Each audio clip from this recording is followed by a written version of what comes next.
So I have a couple things to get us started, is that all right? Okay. So we have a lot of slides that we're not even gonna use until the discussion starts. So when there's some discussion, if there's questions about what the different densities look like, we have a lot of pictures of different things to kind of give you a little perspective.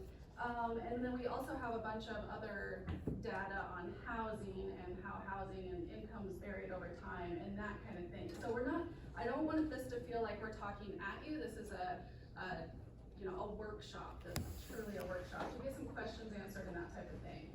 So this workshop, what we're hoping to cover is it seems like the aquifer comes up a lot, and there's always questions on what's growth doing to the aquifer and that type of thing. So we have someone here that can speak on the aquifer. Also, I know when we decided to have this workshop, it was because of a council meeting 2 weeks ago, and there was a lot of discussion on the vision out towards Hutter, and if Hutter was really going to go in or not. So that's we'd like to cover just kind of right off the bat. And then also, Jenny, that keeps getting brought up, I think you have a few slides to go over. I don't need to go through that slide. I'm just gonna talk about the impact of housing on what we're doing. Yeah, so I think she has a good perspective on that, and she wanted to share that with you. And then, if you remember Rachel, she's our consultant for the comp plan, so she's back. We're gonna workshop the comp plan and see if we're good with it, if we need to tweak it, what we're gonna do going forward. So that's kind of what I wanted to do. Since we're already a half an hour behind, I would like to request that we keep the commentary productive and try to really kind of get to the bottom of how we feel about the comp plan and are we ready to move forward. So, aquifer. Why don't, Melissa? Yeah. What is a comp plan? Let's go there for just a couple of minutes. Okay. What is it? And is it a tool? Is it in stone? What is it? Because I know that was, I listened to the last 2 meetings. I think part of the issue is, what is the comp plan that was approved? What is the plan? Then we can go into how it was put together.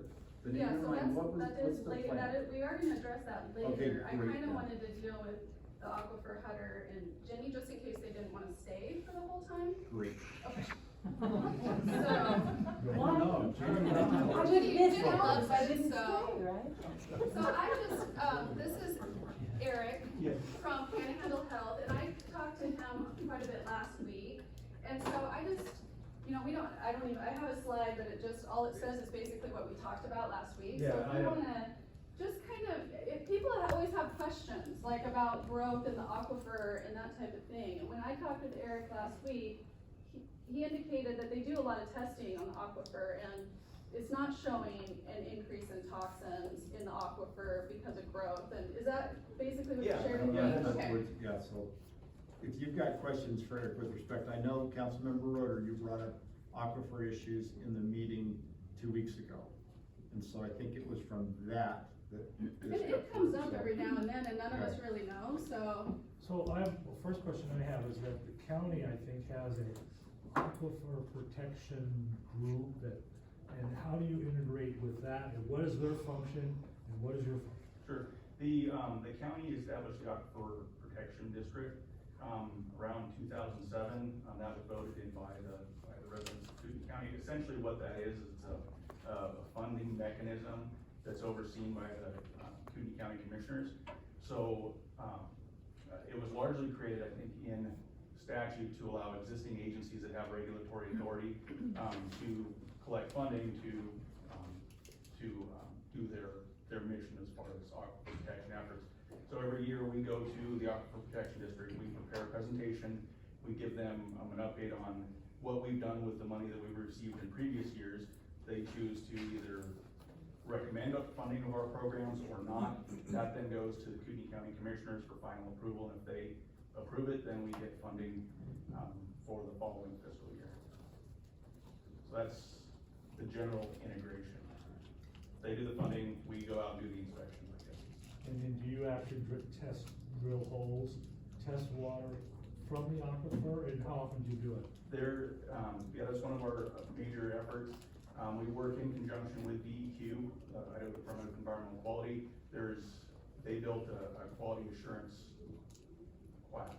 losing the exact terminology, but basically there's 28 wells strategically located throughout the aquifer.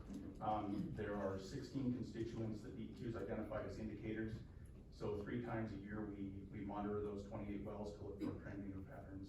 And it also pick up contamination if it was occurring and help attribute where that was coming from. Has there ever been an event that put the aquifer at risk? There have been contamination events that have been documented. I think the most significant was in the mid to late 90s through a plating company that's built materials. On Government Way?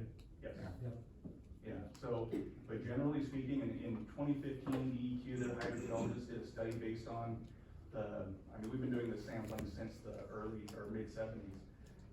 And generally speaking, he just did a few constituents, not all of them, but generally speaking, we're seeing nitrates staying about level as what they were in the 70s.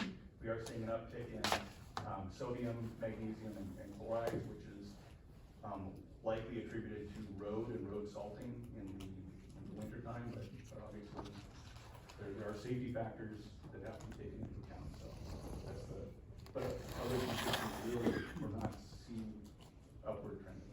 One last question, I don't wanna hog this. Sure. But what is the impact of residential growth on the Raptor and Prairie aquifer? And is higher density put it at risk, or lower density put it at less risk?